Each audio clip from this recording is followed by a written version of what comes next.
Me and my sister, we found a tank, 7-footer tank. And as a kid, anything is possible. Yeah. We jump into the pool, into the pool tank. The tank. And we get stuck there, bro. Yeah. I think that's when the swimming journey started, bro. Yeah.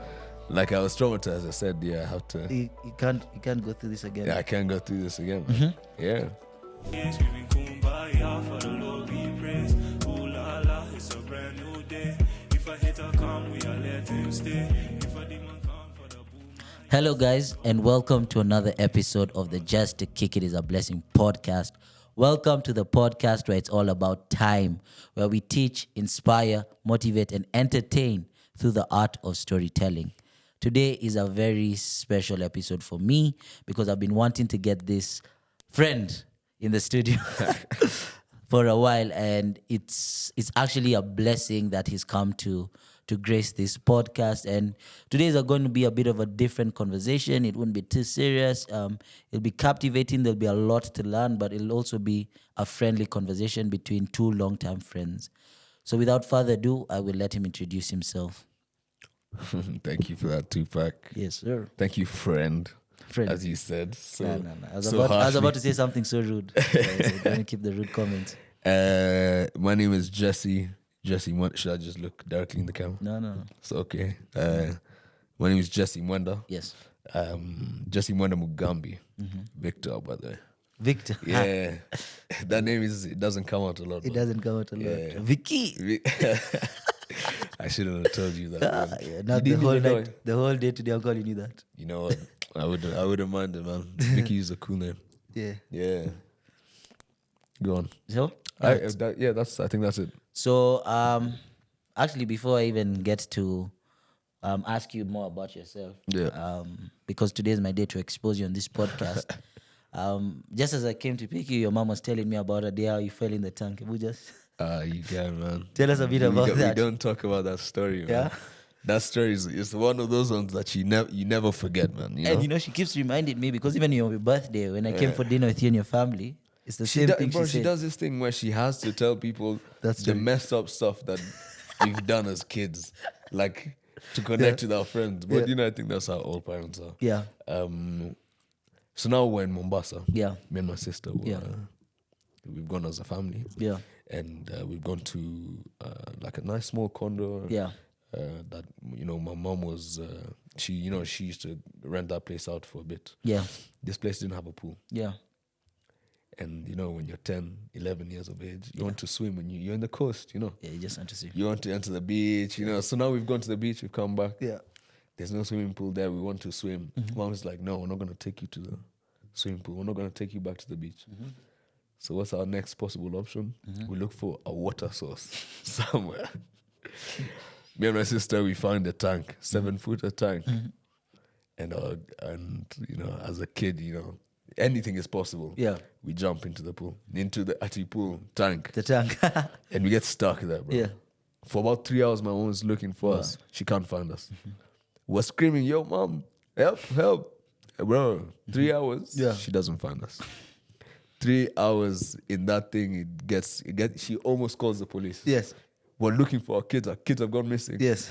We can't find them. Where are we? Yeah. Also in a tank. And it was getting hot as well. It was hot. It was hot, man. Yeah. You know the way it's black and, it retains heat and Yeah. everything. Oh, man. What a day. Those are the things you never forget. Yeah. Yeah, man. But yeah, now that's interesting. And, I know as we have many more conversations, we'll hear a lot of more memories like that from your side and my side as well. Yeah. But yeah, what do you do currently? You've told us you're Jesse, but what do you do? What I do is currently I'm finishing my master's Yes. in sustainable design. And that's going well. I'm actually coming up to the last couple of weeks to finish that. And I am also running a platform, Studio Canvy, Yes. that hosts DJs from all around the world, and definitely focusing on now the artists in Nairobi, Yeah. artists and DJs and set designs and stuff like that. And that's what I'm doing right now. It might, there's still a lot of things that needs to be worked on, Yes. but that's something that takes a bit of time to you know, to get done. Yeah. Yeah. No, I know it really takes a lot of time to do things because like even me currently, I think I was looking at the current project that I'm doing. Yeah. I got a Snapchat memory about it the other day, and I started working on it more than a year ago. Which project is this? The one for Deal Nest. Oh yeah, Yes. yeah. By the time I was pitching and what, yes, the company was officially opened in February, but I had started working on it a year ago. Oh, so it's not something that was just like. No. It's been something that's been cooking, but I also realized like starting something is very hard. Yeah. You know. Yeah, it is. But the good thing is to the people listening out there, is just start. Sure, man. Yeah, just, You know. just do what you have to do, Yeah. man. And talking of starting, how did Studio Canvas start? It started as when I was finishing my undergrad in architecture. Yes. Me and my close friend Davish, that we lived together. Yeah. And we were looking for like a way forward. Yes. What's like the next steps? We get a job, and this is during COVID time, so we're really thinking of the next step. Are we going to get a place to work in the UK? Are we going to go back to our countries? Because he was from Italy, and I'm from Kenya, so I'm like, should I go back to Kenya, get a job there, or whatever it was. And we thought our best option would be trying to just start our own thing. Yeah. As many people in the comfort of their own home, and starting your own thing just made sense. You know? So Studio Canvas started as like an architectural firm. Yes. That we were meant to do drawings and like renders and 3D plans for different clients, but then that didn't work out too well. Yeah. And we kind of kept Studio Canvas just like this, disclosed. There was nothing that was happening. It was almost void. Yeah. And then a couple of years later, 2 years later, in fact, it flourished into something so different. What it is now, and it's like it just shows you that even if you start, you can have an initial idea, but then like the final idea is always could be something completely different. But then the foundation is still there for what you're trying to do. Yeah, it starts as a caterpillar, ends up as a butterfly. Something completely different. You don't expect it. Yeah, but no, it's interesting how that you've talked about how it started and everything, and it made me remember the day that we had the conversation actually in this studio. Yeah. And you're reminding me of how Just to Kick It Is a Blessing started. I think All for a the lot time. of people, they think it was just this brand for wellness. Or supporting mental health it didn't and everything. start like that. It started start, so differently. Yeah. Man, like, oh man, what a time. Yes. Those times in Royal, Yes. You remember it much better than me. No, I think I had even forgotten that part until you told me. And you remember Just to Kick It Is a Blessing started as a collective between I think me, you, Fahad, Shakib, Josiah, and then my brothers as well. Yeah. And we also, because we thought we were in sports doing football and golf, it related to us. Yeah. And that's how it started. And look at what it's transformed to. Literally, I never knew that it'd have a podcast. Yeah. I never knew that we'd do merchandise. I'll tell you, at me, I had a feeling that you'd, you like to talk, right? Talking is your thing. Yeah. Like, I'm not surprised that you started a podcast. This, like how your life has, like, built up. Yeah. Like, you're meant to talk to people, Yeah. You're a spokesperson. For real? So I'm sure Just to Kick It, this would have happened regardless. But maybe under another name, who knows, Yeah. But for real, bro, I think when I was younger, I was a lot shy. You've not seen it? No. You were, bro. Maybe, like, in your eyes, you're probably a bit shy. Yeah. But then in everyone else's eyes, like with the name Tupac, yes. like you can't be a shy guy, No. Tupac holds a lot of status. It does. But when I look at it, I always remember even the first birthday we had for Just to Kick It Is a Blessing. Yeah. And you even bought me an A$AP Rocky shirt. I think it's I've not deleted anything on my Instagram. I think it's somewhere still down there on my Instagram. Yo, I can't believe you still have posts from long ago, man. All the way back. Yes. That's from like 2013. But yeah, I think even around 2013. Hey, I there's think I've some had pictures there. my Instagram, I think I've had it for more than 10 years. You opened my Instagram account for me. For real? Yeah. That's crazy. You and Martin. Wow. Yeah, Martin's the one who showed us all of these Yeah, things. word. Me, I was Yeah, shout like, out to what is Martin. even Instagram, man? You know. Yeah, but I think 2013. That's when you started to post stuff and everything. Yeah. I was like, yeah, why not join? You know, I've actually never deleted anything from my Instagram. Yeah. But once, one of my exes hacked me because I refused to delete some of our photos. Yeah. And I don't know how she found out my password and she deleted them. Yeah, bro, keep That's that the only stuff thing that's safe, been man. ever deleted. Other than that, I think I've kept everything. That's an archive of stuff, man. Yeah, the only reason I like actually keeping maybe some of those things is because it shows me my transformation or my growth through life. Yeah. You know, when you see that, I'm like, damn. Okay, of course the beard has still not come. I don't think it's gonna come, bro. Like, I think you've reached the stage. If it's not there, Is that there? it's not coming. You don't think when we talk in 2034 it might be there? No, bro. For it? No. Nah, bro. Maybe you I'm I buying think you might actually Damarola lose and a bit some more beard hair. oil, trust me. I think they work, but you know, you have to use minoxidil, whatever it is. Bro. Yeah. But yo, bro, I've seen those things online where they put for you like a wig Oh yeah. for a beard. I think you He could says, probably do that, man. some recross thing. Now Yeah. you used to clean shaven, man. Yeah, no. Bro, like I'm not even too pressed about it. You know, if it comes, it comes. If it doesn't, it doesn't. Yeah, you know. yeah. But yeah, when I look at it, we didn't start off as friends, but now we're here seated, you know, as brothers. Yeah, Like yeah. you're one of those people that I know I can call. Yeah, yeah. You know. Yeah. So Shout out maybe, to that, man. Yeah. Like, I Thank think you. you're the same, man. Yeah. You know, I could definitely call you whenever. But how we started off, we didn't start off like that. Yeah. Well, it was more of Bad blood. bad blood, yeah. Like I remember when I think we were like 9, 10 Yeah. at Royal, because that's where we used to go all the time. Yeah. Sunday, you know, dress up nicely. We've come from church. Yeah. And we're like, what's the next thing that we can do?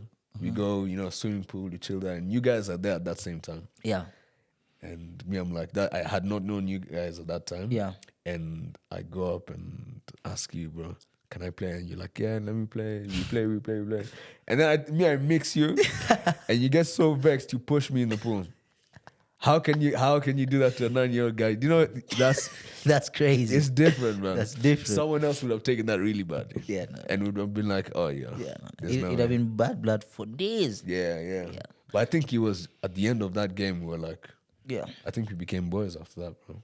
Yeah, but when you look at it, like I'll also share my opinion on it, but when you look at it, what do you think led to us moving from, you know, that point? Because I'd hate to know how you feel. You know, I think I'd feel embarrassed and everything. Oh no, man, it was nothing, man. Yeah, but how do you think we moved from now that to, you know, two people seated here that are like, and me, I actually consider you my brother. I think, like you yeah, could walk into my house anytime, you know. You walked into my house Today, like, And I even sat with your mom before I even sat with you. Yeah, word. Yeah.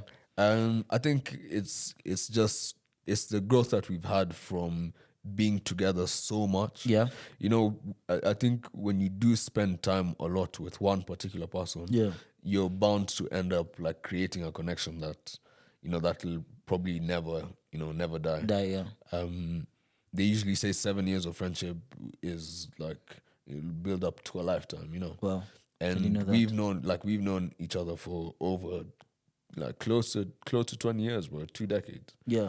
And I think it's because we played a lot of golf together. Yeah. Me, you, Carl, Kobe, Mutai, Yeah. even Jeremy, guys, you know. Yeah. And we played golf quite often, 3-4 times a week, bro. Competitions back to back. And I think our friendship flourished from the sports that we were playing and the time that we were spending together. You know, the jokes that we would throw to each other.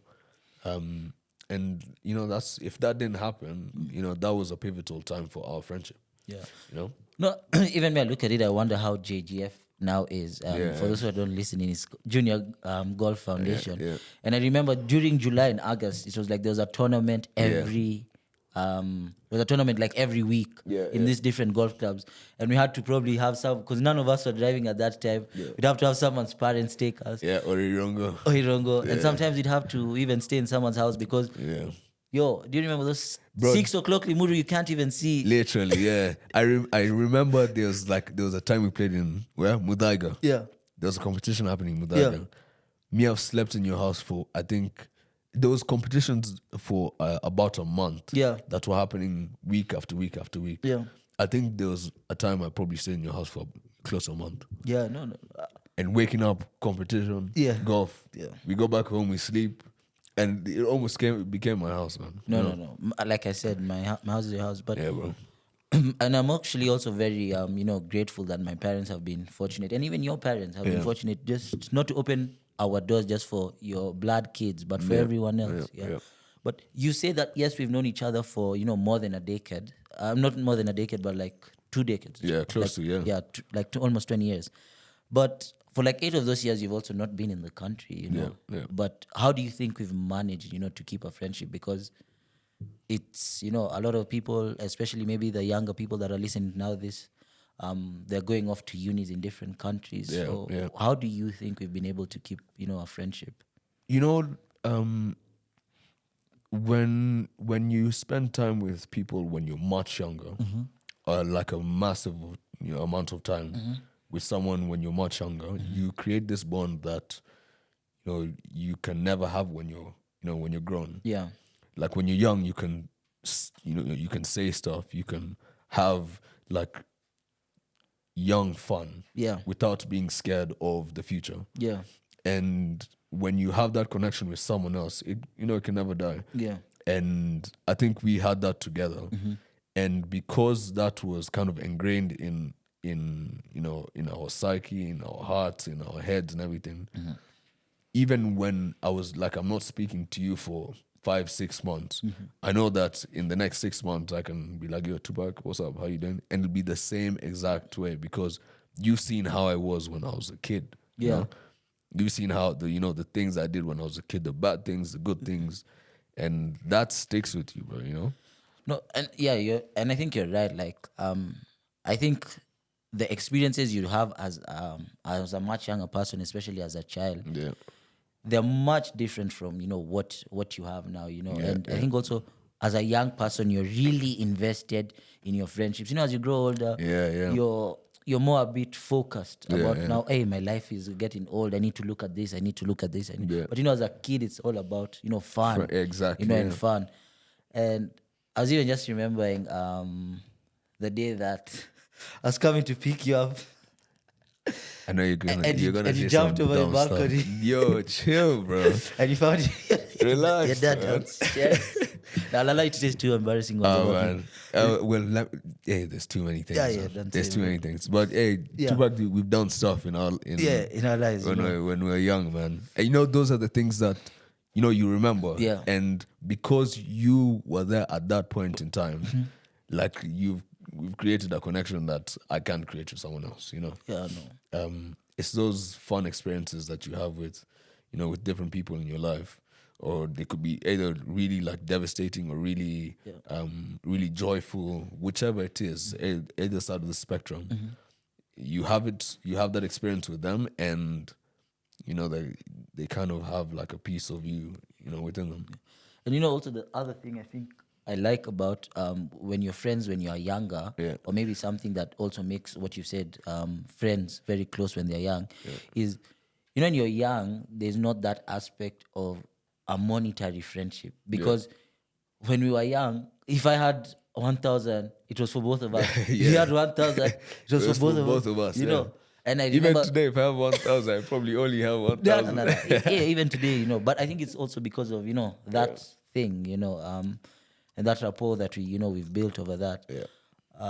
But so a lot of also people struggle, having male friendships, and also us, we've had different friends that we've outgrown. What do you think about that when you look at it? Outgrown friendships. Yeah, I think they're bound to happen. Yeah, there's people in your life that don't that easy to say that are not in the same like wavelength as you, who don't kind of think of respecting people, others the same way that you do. Like the character doesn't match with yours. Maybe the emotional intelligence isn't matching yours, or even lines of work, those, it's bound to happen. You're not meant to be friends with every single person in this world, and sometimes, like, you have to move on. You have to kind of outgrow some people, and some people, they think the same of you as well. Yeah, that's true. They're like, oh, yeah, I can't be friends because of a particular reason. Yeah. And it's fair enough if that's what someone believes. Then, it's completely their right. Yeah. So yeah. I think for me, when I look at it, the one thing that, first of all, like, I think a lot of people who know me personally and who've also listened to this podcast, I think they know, like, me, I'm an emotional person. Yeah. So material things I don't find hard to let go, but of people I really find hard it to sticks with you. Yeah, really someone who I've been through life. I find it very hard for me to let them go, because I'm like, hey, this guy has really seen me through it. Yeah. And maybe also I think that's the effort I've put into a lot of my previous friendships, and that's why they still exist, and until today. But yeah, I think for like the people listening, like, you're right. You will always outgrow things. Even your favorite pair of sneakers, you'll outgrow it. And as much as you still want to wear it, sometimes it's hard to put it on. Yeah. You just have to let it go. And I think I also saw a quote that said, life is like a movie. Yeah. Some people are there to star only for 10 minutes. Some people will be there through the whole film. Yeah. Some people will be a good guy and then a villain and then a good guy. Yeah. So you just need to understand what role someone is playing. So ever since I think I had that, I've not found it that hard, to let go, Yeah. I mean, like, I hear you. It's outgrowing people is natural. Yeah. Just the same way you can't, wear the same shirt every day. Yeah. Like, you can't eat the same food every day, Well, some people do, but there's a point where you have to, you need a change sometimes. Change is good, I think. Yeah. And what do you think? What do you think people could do, like, to have better friendships? Because one of the other things I also see is I see a lot of male friendships struggling because I feel like for us, first of all, we don't. Okay, maybe for us, I come to you a lot when I'm going through stuff, but I feel like a lot of people are not able to talk to their friends about what they're going through, and I feel like a lot of male friendships that I sometimes see are just based on they're what I call weekend friendships. Yeah. So Monday to Friday, Saturday, you Sunday. Barely talks, but once Friday reaches a certain time, you're reaching out to each other. I mean, I'm a culprit of that. Like, it is like that a lot of the time, man, but then, like, I don't take any of those friendships as well for granted, Like, there's people that you do different things with. Yes. There's people that you, like, go to work with. There's people that you, like, go out with. There's people that you can speak to. So I don't think that, like, one person has to be, like, all of those things, Like, it also gives them pressure to kind of satisfy how you're feeling all of the time. Like, oh, let's go out today. He's like, or he or she is like, yeah. Or let me tell you about my problems. He's like, yeah, stuff like that. And I think the separation of friends sometimes is also really good. Yeah. But then also having one or two people that understand your emotions as much as you'd want them to is really, like, it's quite important. And I think that's why, that's what you are for me as well. Yeah. A guy who, you can listen to, you can listen to my problems when I'm having something, something going on. And, like, I'm comfortable enough to tell you anything that's happening. And I'm glad that we do have this friendship. Yeah. I hope it lasts, man. Just don't push me in the pool again. I won't push in the pool again, but bro, of course it has to last, bro. I'm ready to write that embarrassing speech for your wedding, bro. Yeah, I think actually, if you didn't push me in the pool, I wouldn't have been a swimmer. I think that's when the swimming journey started, bro. Yeah. Like, I was traumatized. I said, I have to. You can't go through this again. Yeah, I can't go through this again, man. Yeah. when you're introducing yourself, I Yeah. think you've introduced, you told us you're a student and what, but you didn't tell us that you're a DJ. Oh yeah. Yeah. That's fun. Yeah. I love to do that, man. Uh-huh. I've been doing it for some time. For some time, huh? DJJ. Yes.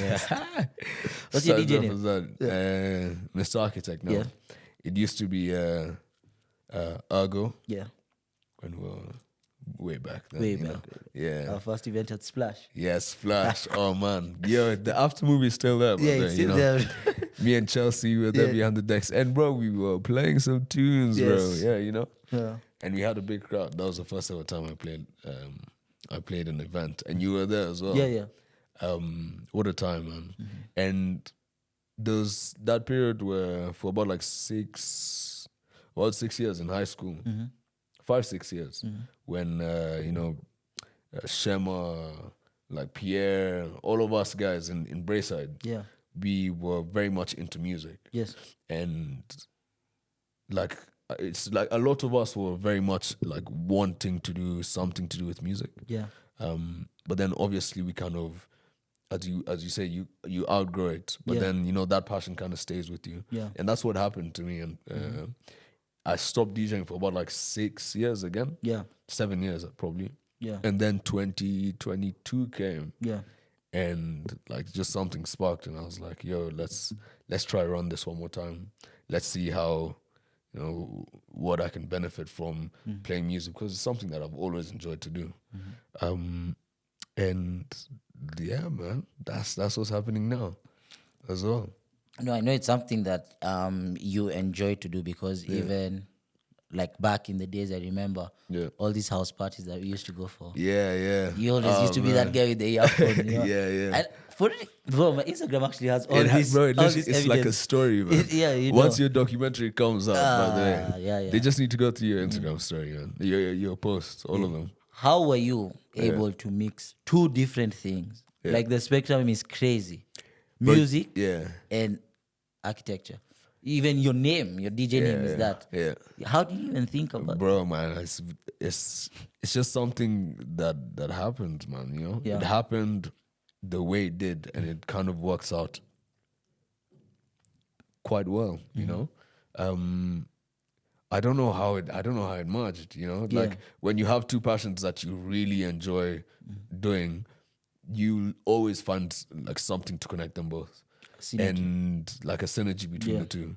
And with Studio Canby, that was, the initial plan was to do something with architecture. But then 2022 came, and I was like, but I still really like music as well. And I was like, what's the closest thing that I can do that mixes both of them together? And that's what Studio Canby is going to be now, a merge between the two. Wow. Yeah. So when you look at it, because recently, first of all, congratulations. Thank you, man. You recently won the Jägermeister Fund. Yeah. I think only 2 people were selected. Yeah. Out of how many applications? There was 300 applications worldwide. Worldwide.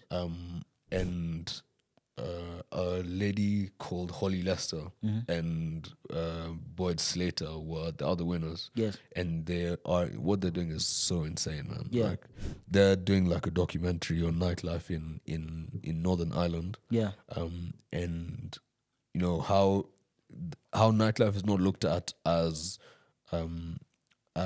something that changes how a city is. People just think it's like, you go out today, and Friday, Saturday, Sunday is like, people go out, and that's the end of it. But it actually shapes how a city is. Like it shapes where buildings are being built. It shapes where residential houses are being built. It shapes traffic. It shapes roads. It shapes so many things. Cultural movements as well. Yeah. It builds up, talent. It builds up creative projects and stuff like that. So nightlife is like it's a massive aspect of cities' urban livability. Yeah. And they're doing a project based on that, like a documentary highlighting how nightlife is so important in Ireland. Yeah. And I love it so much, man. Yeah. No. So when you think about it, first of all, how did you feel winning that? Because, like, when you Yeah. look at it, how did you feel? Bro, I never expected it, man. Yes. You know, like it was last year. Yeah. I applied for quite a few funds. Yeah. Because why not? You know. Yes. Why not? Yeah, and I urge everyone to like apply. There's Save the Night is actually opening the new applications in the next coming months. Yes. And I'm telling everyone to like Apply. apply definitely. If you have like a creative project, if you have an idea that to do with nightlife Yes. and sustainability, Yeah. like put your application out there. You know, there's definitely a chance if you have the good idea and everything. Yeah. You could definitely probably get it. But I felt nice, man. You know, Yeah. it was quite overwhelming. And I remember the day that I got it. I was in the house and I got an email from Jägermeister, Yeah. and they had said, you have been selected as a shortlister for the winners for this this Save year's the Night. fund. Yeah. Yeah. And I was like, wait, there's actually no way, you know? Yeah. Like there's no way that this is actually, you know, this has hit. It was the biggest fund that I had ever applied for. And Wow. you know, I got shortlisted for that. So it was like that by itself was quite monumental. I was really happy with that. And then 2 weeks later I got a call from like the global team, and they were like, you won, you know? And at that moment, I was like, wow, this is, I didn't even know what to say. Even till now, it's still a bit like, whoa, you know, it's quite big. Yeah. It is the biggest thing that's ever happened in my life right now. Yeah. And, you know, I'm quite glad that it did. But yeah, we're just trying to see where it goes, you know, where it goes on from here. Okay. Yeah. Like I said, you know, I was doing interviews for people for a job, and I keep on asking people, what makes you unique? What makes you unique? What makes you unique? And it seems like it's a very difficult question for people to answer. Yeah. It's like people, you know, I think, but we don't really take time to learn about ourselves and understand what our unique talents are within us. Yeah. But when you look at it, the fact that you had music on one side and architecture, do you think that's what set you apart? Because I'm sure a lot of interesting projects were there, but they looked at something so broad on the spectrum. There's like an architect who's a who's a DJ, and they're like, you know. Yeah, I think it was definitely the architecture aspect of it, because I did apply with a few drawings that I had done. Wow. And I think it gave them like a visualization of what it could be. Yeah. So even when they're looking at the project, they just weren't reading like a script or like an application. They had something to look at and be like, "Oh, this is a possibility," you know. Like, it's like when you're doing an interview with, like for a job, and they ask you, "Oh, like, do you have any more questions for us?" And then you ask like, if I'm working here or when I'm working here, like how would my day-to-day look like? Yeah. So what you're doing is like you're implanting the fact that you're actually already working there, and they're thinking, oh, like, oh, this guy is working here. Then they tell you how you'd spend your day. And they can actually picture it. They can picture and it. they're picturing you. Exactly. So now, what a psychological trick. Exactly. So I think that's one of the things that kind of set it apart, that I put something visual for them to see, and they had something to work with, not just like a written document. I think that's what set me apart, and you know. For me, I was even listening to Stephen Bartlett the other day, and he was like, you know, these days everyone has a degree, everyone has even 2 degrees or a master's or professional courses. Yeah. But he was like, you need to do other skills other than that that would be able to set you apart. And that's what you're saying. When would you ever find someone who's X and then this? And he was like, that's how sometimes he gives people jobs, because he's like, this is such an interesting guy. Why would he think about doing this and that? They're such different worlds apart, you know. And talking of different worlds apart, how do you balance all of this? Because architecture and music are such different things. Yeah, I mean, like I think workload is workload, man. Yes. You know, like you still have to go through whatever motion.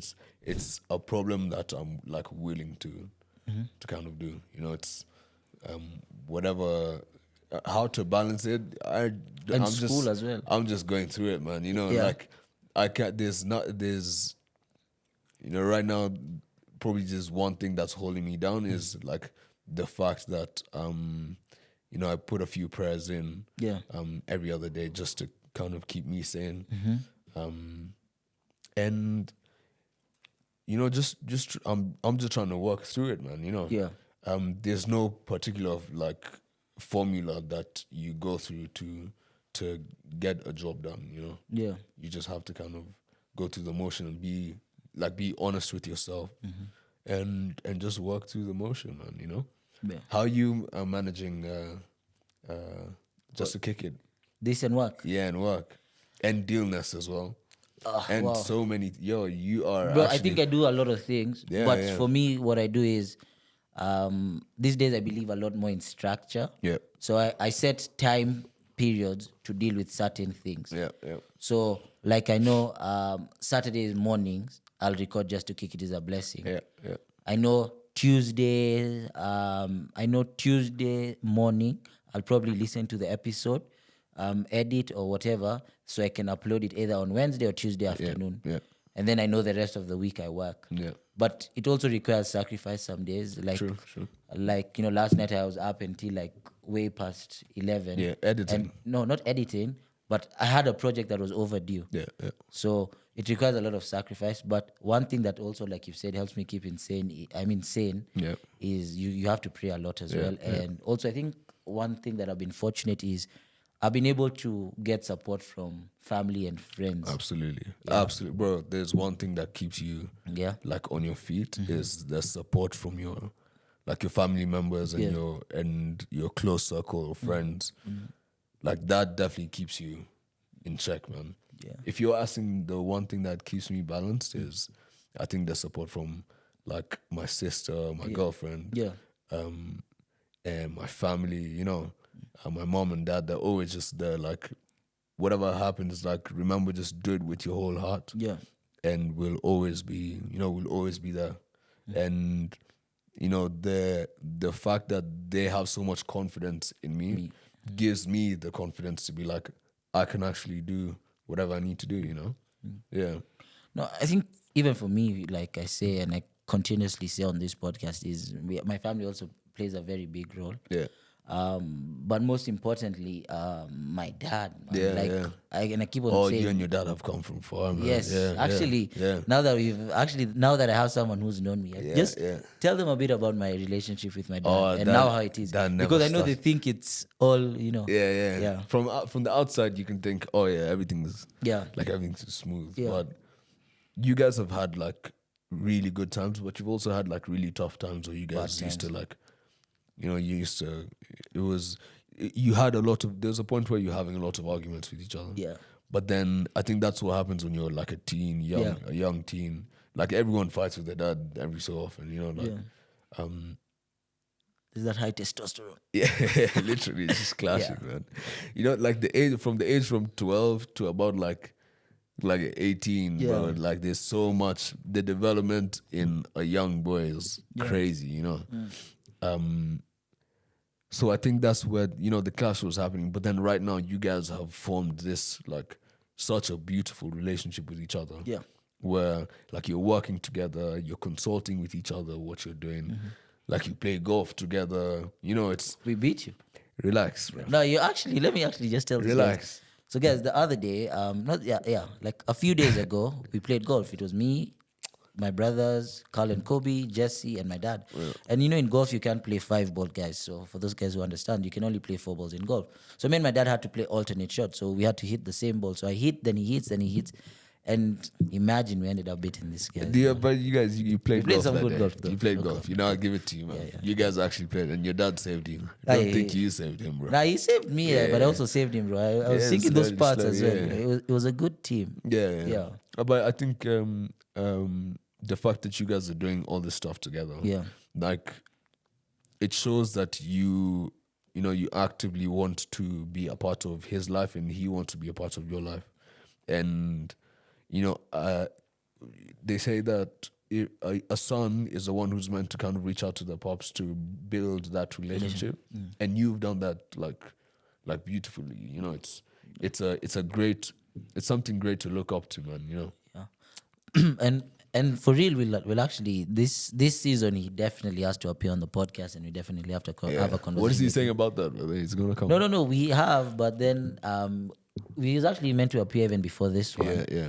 But like our schedules have just been mix matching, and I've been disappearing on Saturdays. So that's a story for another day. But That's yeah, a story for tomorrow, bro. no, actually support from your parents is so important, because even me sometimes I find like sometimes you're actually going like insane, but I'm able to talk to my dad and he's able to tell me, what are you doing today? This plan and this plan and this plan and this plan. But the one thing that actually really surprised me about my dad was not the other day, but like maybe I think early this year. Yeah. Wow. I was clearing my room. Yeah. And I found, like, I don't know why I still had, like I told you, it's very hard for me sometimes to let go of things and people.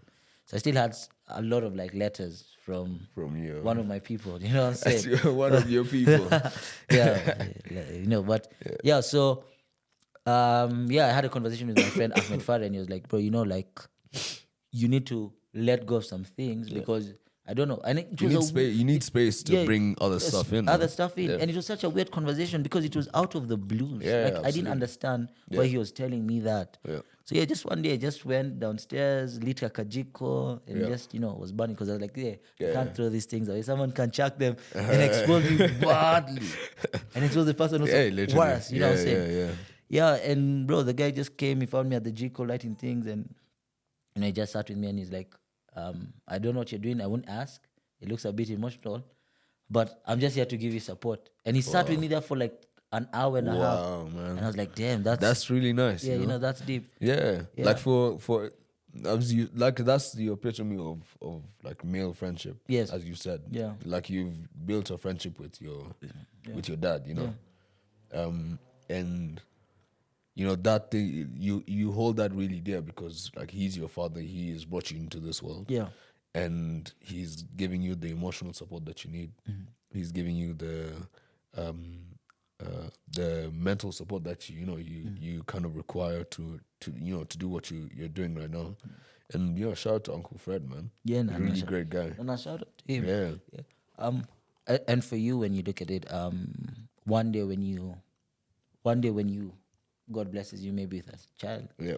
Do you see yourself being a friend to? I can try, man. It's like you can only try your hardest, man. Yeah.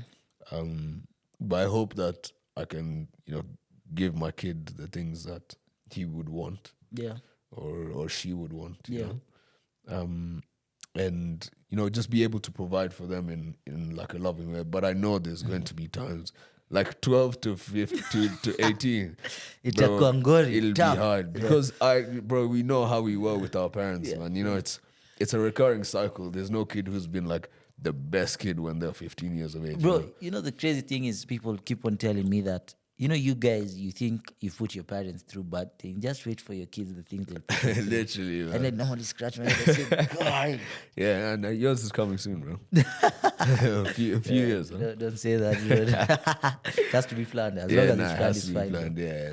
Yeah, but especially now because of, again, you live in the two different worlds of architecture and music. How's that conversation with your parents? How have you also convinced them, like, look, I'm a master's student in sustainable design in architecture from a prestigious university, but look, I also want to do music. How do you convince parents about that? Because I feel like a lot of parents still don't understand creative side of things. Absolutely, yeah. They think it's like a passion project where it's like,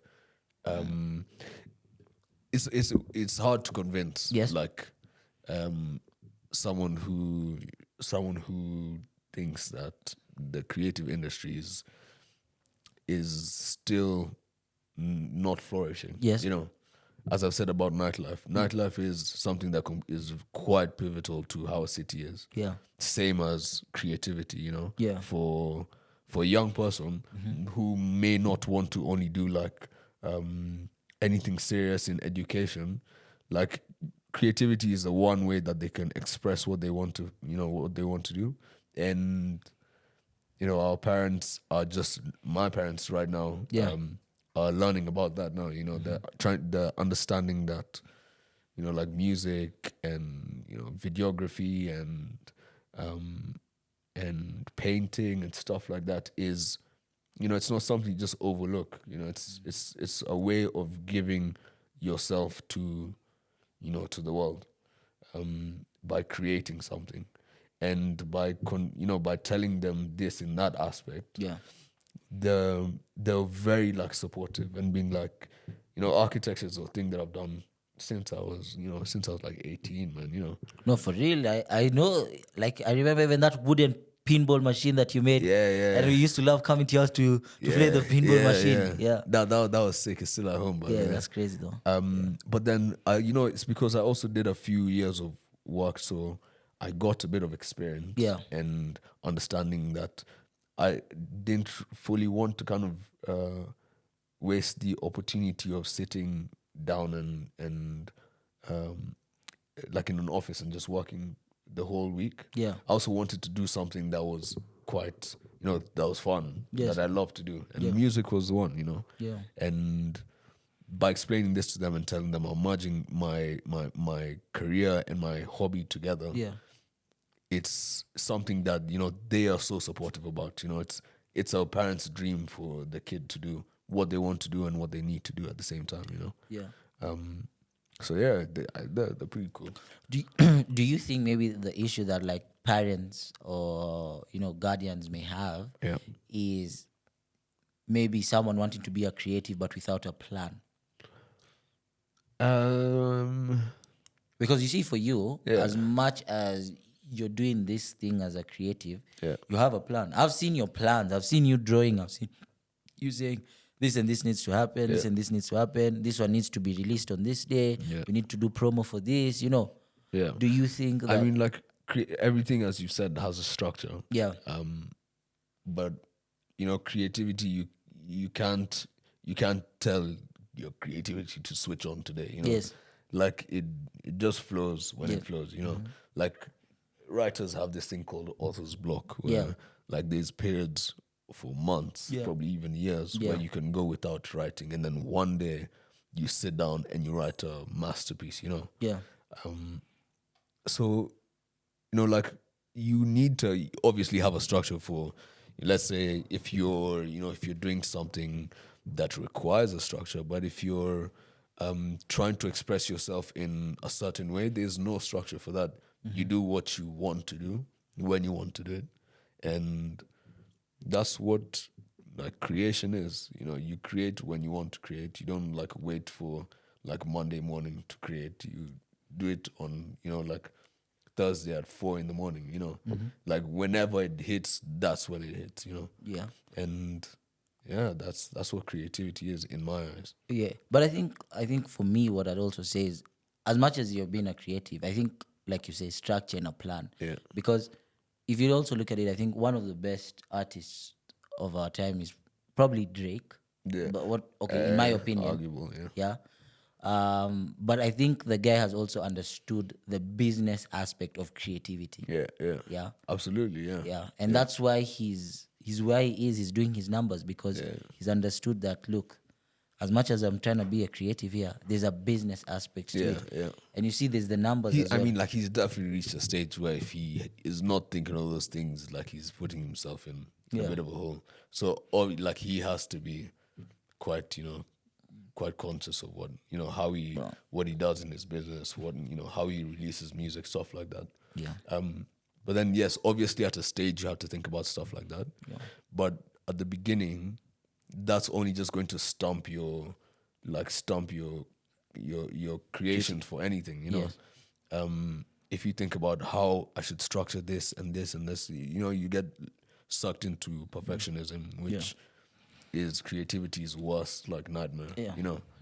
and you just want to like create and just do it when it happens. And then when you reach a stage for structure, that's when you impose, your plans and your structures. Yeah. But even for you, like when I look at it, is you still work on your studio canvas every day. Yeah. Sometimes I feel like some creatives might choose the lazy approach. Like it's like entrepreneurship. Yeah. I think a lot of people enter entrepreneurship saying working for myself is the best decision I can make. Oh no, it's my so painful. God. It's so painful. It's tough. Yeah. I also keep on talking to Tiff about it. Yeah. Tiff, she runs the studio. Yeah. And I'm like, hey, Shout out Tiff. you chose a difficult path. Yeah. But it's also very rewarding, Yeah. Yeah. Bro, creativity is going to be definitely one of the like the leading careers in the next couple of years. Yeah, no, for real. Well, something, the creative art or whatever you can call it. No, we have seen creatives taking over, whether it's movies, whether it's advertisement, whatever it is. So we introduced a section into the podcast, and it's called Can We Kick It? And Can We Kick It is basically just a random fun question that, I ask the guest. Yeah. And for you, if today we went to a party, and you just finished DJing and whatever, and I pushed you into the pool again, do you think we'd be friends? No, there's no way. There's actually no way. I'll be pissed. I'll be pissed. There's no way. For real? Yeah. Nah. You're not letting me make the speech on your There's day? no way, bro. You're being chucked from the invite list, man. For real? Yeah, for real. No. Well, that's interesting. So, back to like our conversation is, what do you think both your careers have taught you about yourself? I don't know if it's one combined lesson or music has taught you one thing, or you've mixed them, but maybe I don't know. I think the fact that you kind of just have to do stuff. Yeah. And just put stuff out there. Mm-hmm. That's the biggest kind of lesson I've learned. Yeah. And it's also about time, how fast that you work. Yeah. Like, that really, like, is for me, is one of the most important things. Mm-hmm. That let's say you have something that you need to do for next week. Yeah. Like, success favors, like, time, Yeah. Or is it the other way? Time. Yeah, whatever. Yeah. Like, if you're quite fast with what you're doing, more stuff is coming your way. Mm-hmm. More things are being given to you. You're allowing stuff to, as you said, once you let something go, you open space for something else to come in. Yeah. So it's the speed at which you do your stuff really is quite important. And that's what I've learned. If you need to do something today, like do it today, I think even one of the things I recently learned from you is how to invest your energy. And the more you're investing your energy into something you want, the more certain things fall in place for you. The more you meet certain people that you didn't expect to meet. And the puzzle stops now looking like a puzzle, and the pieces start fitting together. The what is it? Coincidences start becoming more common. Coincidences, God favor. It depends on how you look at it. You know what I'm saying? But yes, bro, I think as we wrap this up, I don't know if there's any question you wanted to ask me or you thought I should have asked you that I might have forgotten. No, man. If I were to run just to kick it, who would I have next? Who, you? Yeah. If I was the one like sitting in your chair right now, who would you want to be the next next guest? Yeah. I think actually if because you've known me all my life and I think you'd also have a very interesting conversation with my pops. With your dad? Yeah. Yeah, I think your dad's cool. I also think you'd have a very interesting conversation with Kobe. Carl doesn't speak much. Yeah, but I think you'd also have a very interesting conversation with Kobe. Yeah, I think those two would be. I think those two would be very, cool. Very interesting.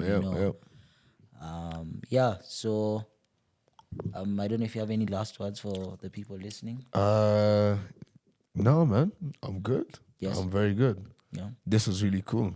No, thank you, bro. It's very nice. I've been wanting to do this for a very, very long time. I think this is the longest I've ever looked into your eyes, bro. Bro, don't be a homo. Yo, we can't be saying you cancelled you. Sorry about that. Yeah, just scratch that out. Yeah, bro. no, it's okay. But yeah, you're not asking them actually to subscribe to your channel, bro. Yeah, please. If you like, Studio Can Be on Instagram, Studio Can Be on YouTube. Yes. We are hopefully launching in the next coming year. So Yes. watch out. You know, I think sometimes as people we're scared to sell ourselves, so I'll do it on his behalf. Nah, you don't need to, Studio bro. Canvey is actually about to launch, and they're doing amazing sets in very not your usual locations, Obscure locations. That's the one, yeah. for different DJs, for some of your favorite DJs, Yeah. and they're increasing the amount of times they drop. You'll see them more consistently. So go out there, when you're taking a run, listen to some good music, enjoy, and stay tuned for the much bigger project, Oh, yeah. Thank Jesse you for Mwenda, that, bro. thank you so much for, blessing our Thanks for podcast. having me, yeah. Thank you for taking your time to have this conversation. Of course, man. Any day. I know we will definitely have another one. Maybe I'll have a beard when you have that one. But, we'll see. That's never happening. For those of you listening from home, thank you so much for tuning in to another episode of the Just to Kick It Is a Blessing podcast. We hope you enjoyed the podcast. We hope you learned something. Remember, no matter where you are, no matter where you're going through, Just to Kick It is a blessing. So thank you and see you next week. Goodbye. Goodbye.